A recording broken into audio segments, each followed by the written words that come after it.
நான் இருக்கும் வரை ஒரு சூர் மாத்திக்க மாட்டேன். காரணம், இது பதவிக்காக இந்த உடம்பு இங்க வரல.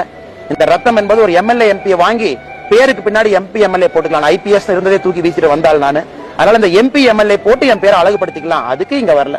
சிஎம் ஒரு வார்த்தையை போட்டுக்கலாமா, அதுக்கும் வரல. என்னை விட தகுதியானவர்கள் 1000 பேர் இந்த ஊர்ல இருக்காங்க. நான் இங்கே வந்திருப்பது பாரதிய ஜனதா கட்சி ஆட்சி கட்டளை அமர வைக்க வேண்டும் என்பதற்காக வந்திருக்கின்றேன். அதற்கு எவ்வளவு பெரிய சவாலை நான் பார்த்துக்கிறேன். அதனால இந்த முதுகுல இன்னும் இடம் இருக்கு, நிறைய குத்துங்க. 2 பேர் குத்திட்டு போயிட்டா, 3 பேர் குத்திட்டு போயிட்டா இந்த முதுகு எதையும் தாங்கும். கத்தி பெரிய கத்தியா வச்சு குத்துங்க, சின்ன சின்ன கத்தியெல்லாம் குத்தீங்கன்னா கொசு கடிக்கிற மாதிரி இருக்கும்.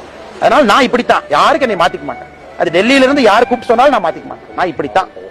இப்படி இருந்தா மட்டும்தான் தமிழகத்தில் அரசியல் செய்ய முடியும் என்பது எனக்கு தெரியும். டெல்லியில கூப்பிட்டு சொல்லி அப்படியே 10 பதுசா அப்படியே வந்து மேனேஜர் மாதிரி மாறிக்கிட்டோம்னா தேசிய கட்சிகளுக்கு இங்க வேலையே இல்லை. இங்க அக்ரஷன் மட்டும்தான் தமிழக மண்ணில் வேலை செய்யும். தமிழை முதன்மைப்படுத்தி மட்டும்தான் இங்க அரசியல் பண்ண முடியும். தமிழக மக்களை மையப்படுத்தி தான் இங்க அரசியல் இருக்கணும். அதை தவிர என்ன அரசியல் இங்க செஞ்சாலும் கூட அது ஃபெயிலியர் தான். அதை முழுமையாக உணர்ந்தவன் நான்.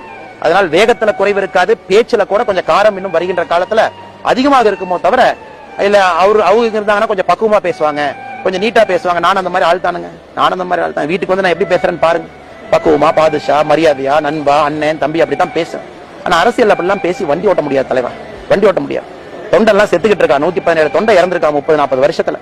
அவனுக்காக இந்த கட்சியை வளர்க்கணும்.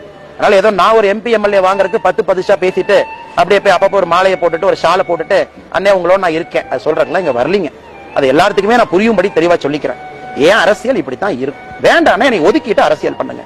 நான் இருக்கும் வரை 1% என் பேச்சு மாறாது, பாடி லாங்குவேஜ் மாறாது, என்னோட எண்ணங்கள் மாறாது.